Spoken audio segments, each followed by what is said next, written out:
Well, here it is. Regular show to comic. It's regular show, it's a comic. I have to admit that I'm a little surprised to see a comic based on regular show. I mean, you usually see comics based on more story-driven stuff such as Avatar or Adventure Time, but a regular show comic was definitely something that needed to happen. While a lot less serious than most other cartoons, it definitely has a lot of stories that can still be told. Then again, it's not like this is the first time something like this has happened. And by that I mean I'm reviewing the second volume, because the shop I bought it at didn't have the first one for some reason, so sorry about that. Heck, even the store's website doesn't seem to think that this comic exists. So we finally got an adaptation of the cartoon. So, the question is now, should you buy it? Well, it all comes down to 3 separate questions. Number 1. Do you like regular show? Which I assume you do, because otherwise you wouldn't have clicked on this video. Number 2. Do you like comics? Number 3. Are you willing to pay $25 for a comic? Oh, that's the problem, isn't it? $25 for a comic? That's in Australia dollars, mind you, so work out the amount from wherever you are. I live here. Honestly, I can't tell whether this price tag is justified or not, because I don't really buy comics that much. I wouldn't have bought this if it didn't include the show that I like so much. I mean, is it a fair asking price for this kind of comic? Well, I suppose you want to know just how much content this comic has. And I have to say, yeah, there's a fair bit to read. Well, first of all, there's one big story, which is all about Mordecai and Rigby taking selfies and stuff. Which confuses me a little, to be honest. Isn't regular show supposed to be all about 80s nostalgia?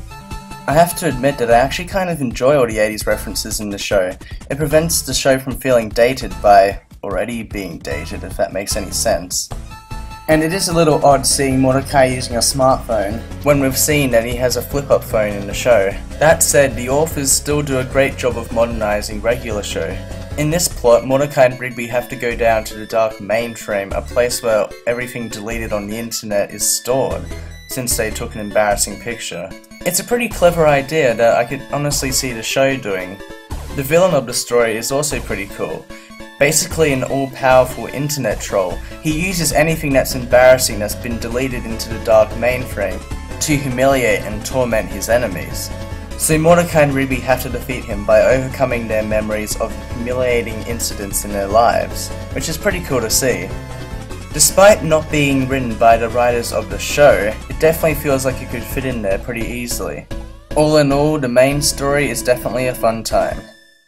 Thankfully, it's not over, as afterwards there are tons of short stories to be read, each written with different takes on the regular show universe and, more importantly, all drawn in different art styles.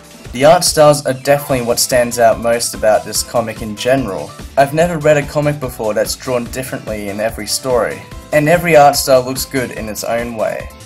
The stories all contain their fair share of villains, from ones that are returning from the show, to new ones that are quite inventively designed.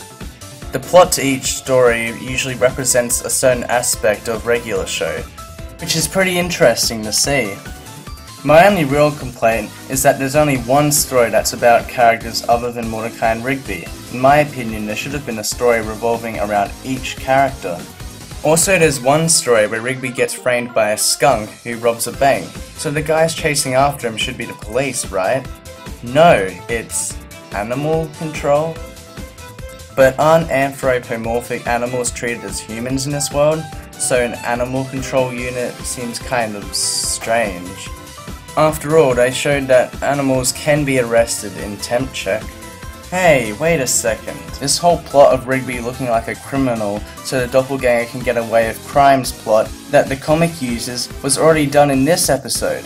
Also, a skunk has been in the show before, and it looks nothing like the skunk in this comic. Nitpicks aside, every comic in here is definitely worth reading, and they all have the regular show charm within them. Probably my favourite of the short stories is when Mordecai and Rigby go to a movie and spoil the plot for the whole audience, which leads to them being given the ultimate spoiler by death of how they'll die, which is a pretty humorous idea, but it is actually kind of scary as well. And in case the comics weren't enough regular show artwork for you, There are tons of regular show covers drawn by various artists. Again, they're drawn in different art styles, and boy, do all of them look great.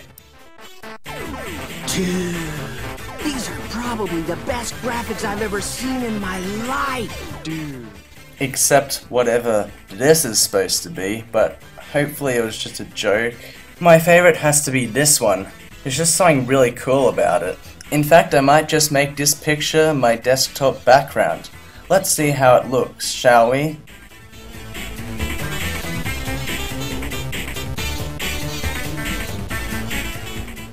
Oh, that turned out nowhere near what I was hoping for. So all in all, is this comic worth $25? Well, I would say yes it is. Well, I certainly felt it was. And I can say that I'm very glad that I got it. But then again, if you are a regular show fan, then you should know the true answer by now. Yay!